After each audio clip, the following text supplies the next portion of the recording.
I hope everyone's doing alright. In this video I'm going to talk about working on BBC's Rolex Rippers, the documentary that unfortunately I ended up getting robbed on the day after. I'm going to go into that.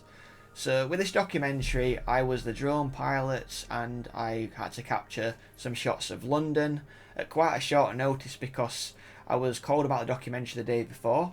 In terms of how I got the opportunity, I think I just emailed my CV and showreel to some BBC contacts that I have, and I think my name just got passed around really, and so I was quite fortunate in that way. You've just got to be persistent and keep sending your stuff to potential companies. So I got the call, travelled up, and as you can imagine, London is like a red zone, so basically you can't fly your drone anywhere in London without getting at least 20 days permission to fly your drone. So I looked at some areas that were accessible in London by going on Altitude Angel, or you can actually Google drone safety map. Altitude Angel is the phone app, so if you Google drone safety map it will come with all locations that you can go to and fly your drone safely in, and any warnings. I found this woods, there's like no one in, so what I'm going to do is I'm going to fly it out of this like gap there and just put it up in the air and then just zoom in.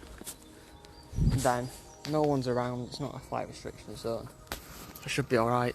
So I used that and then I captured some drone shots of London, and with my Mavic 3 Pro drone, which has got a telephoto lens which allows you to zoom in, I was able to get some close-up shots, or as close as possible, to some of the buildings in London. And my advice for if you're going to be doing this sort of thing is to get as much drone footage as possible, because it gives the editor choice in terms of what footage they can use in the edit to get the best possible results for the film. So basically, in terms of getting robbed on this documentary, I was walking near Russell Square, and this was actually the day after the documentary, so I stayed in a hotel because we were filming some night scenes, so it was quite late to get back to Sheffield. So I was walking back from the hotel to King's Cross, and as I was walking I had my phone out and I heard some noise behind me, and this guy on a bike, and then he just basically grabbed my phone off me, shouted something, and then a few other things as well, but like just ran away with everything. And yeah, it wasn't the best experience, and I was a bit like, what the hell do I do, because obviously everything's on our phones these days, so it gave me quite a lot of anxiety at the time. One thing I would always recommend to people is to have a passcode on your phone and it locks, but unfortunately when I had my phone taken, my phone was unlocked. So yeah, this person could have done anything, so I've spent like over a day changing all passwords and everything, so that was not the best feeling. And now when I ever go on a job I have a spare phone with me, just because if my phone ever gets taken again I can just pop a SIM card into this other phone and then I can change passwords and get online and tell everybody what's happened really. So I had to go to a stranger and just say, my phone's been stolen, can you help me? And I contacted my bank, got my bank details changed. That's another really important thing to do. Contact, your bank, any service providers, your work email, get in contact with them and get everything changed, and just alert, just so you can protect yourself in case the person steals any money. But actually it's unlikely that the person's actually wanting your information. It's more about the phone and selling it, because you can get your phone blacklisted, which is the first thing I recommend you do really. Get your phone blacklisted so the phone can't be used in the UK. But unfortunately the phone can be used abroad. Like a lot of time they sell it to places in Nigeria and Africa or that sort of thing. So it doesn't stop the phone being used, just stops it being used in the UK. And then I filed my crime reference number by ringing the police, and you get a crime reference number. But unfortunately the police don't really do that much in terms of looking for the phone, because they've got that much to do with the police. They're quite underfunded in a way, which is unfortunate. So they just give you a crime reference number and they'll check the CCTV, and pretty much the man had his face covered, so like they weren't really going to do anything. They're not going to. It's a very time consuming process to look at hours of CCTV footage tracking that man, because there'll be a point where he took his mask off, but it might be like few miles down the road basically. We filmed near Notting Hill for the next part of the documentary, so we wanted to film in quite a nice posh area. Some shots with my drone, filming these bikers, pretending to be the protagonists or watch thieves.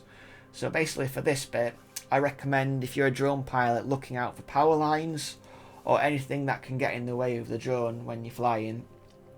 In particular, to keep the separation distance rule of 50 meters from uninvolved people. You can also use like your telephoto lens mode on your drone, which is what I did, or the drone's got 3 lenses, so I used the middle one to stay a bit farther away from everything, or further away.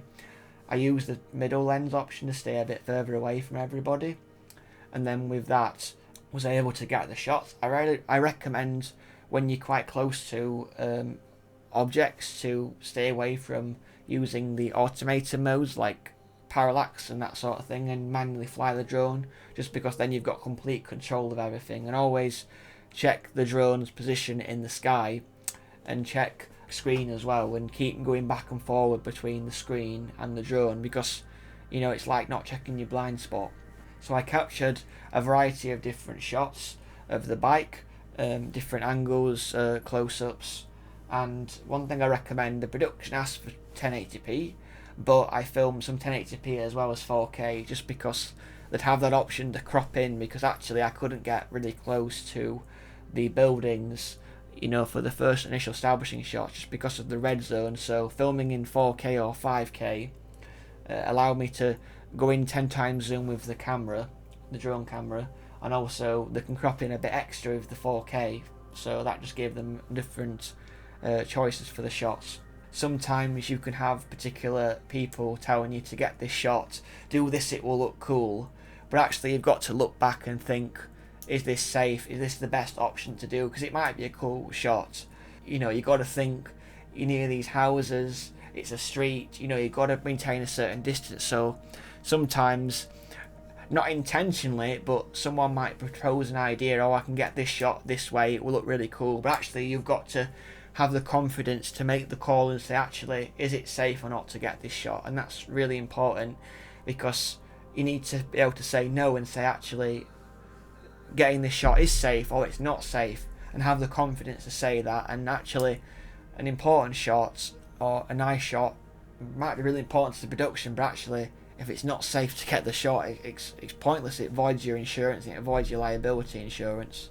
After this, we filmed some night shots, and one tip for filming at night is you don't want to film in log, just because it amplifies the noise in your shadows and you're not really protecting your dynamic range. Log is basically filming in a format that protects the highlights and the shadows. So if you want to get the cleanest images possible, just film in a standard profile.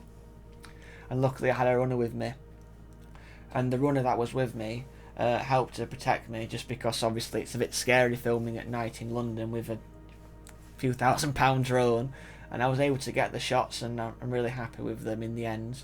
And I also recommend filming stills, because the production might want these for the cover art and that sort of thing.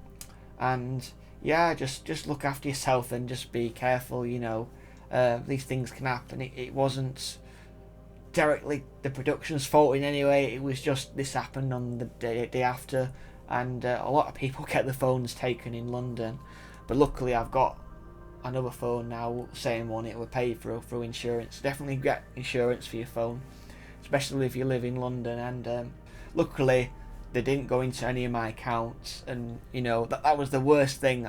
I was thinking in my head, are they going to go into my social media accounts and delete stuff? Are they going to email people and tell them to off or whatever? It was a big worry, but luckily that didn't happen. In terms of getting robbed, it's not a great feeling. It kind of, mentally, I'll always not be able to probably walk around London again without having some fear in my head that someone could any second. And that's the thing, the documentary covers this in great detail, because if you're in London, there are people watching you all the time. There are spotters, there are female spotters or male spotters saying, is this guy got a nice watch on his wrist that we can steal? So you've got to be careful and watch your back, and always be looking around your surroundings, because it's 5 seconds of you not paying attention can cost you your watch, your phone, anything that's around you.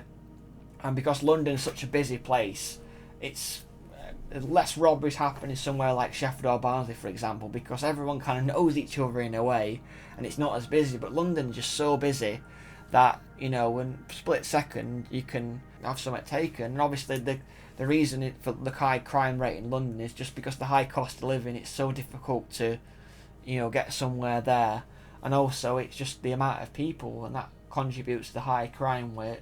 And that's why the police need to do something about it, because I understand why should someone work for like £50-60 a day when they can steal someone's phone or someone's watch and make a few £1,000 for a few hours worth of work without prison sentences or stricter consequences. If this happens, people are just going to keep doing it over and over again. And I really hope the police put a stance on this and actually take it a bit more seriously, because otherwise, if someone keeps stealing, they're just going to keep doing it again and again and again.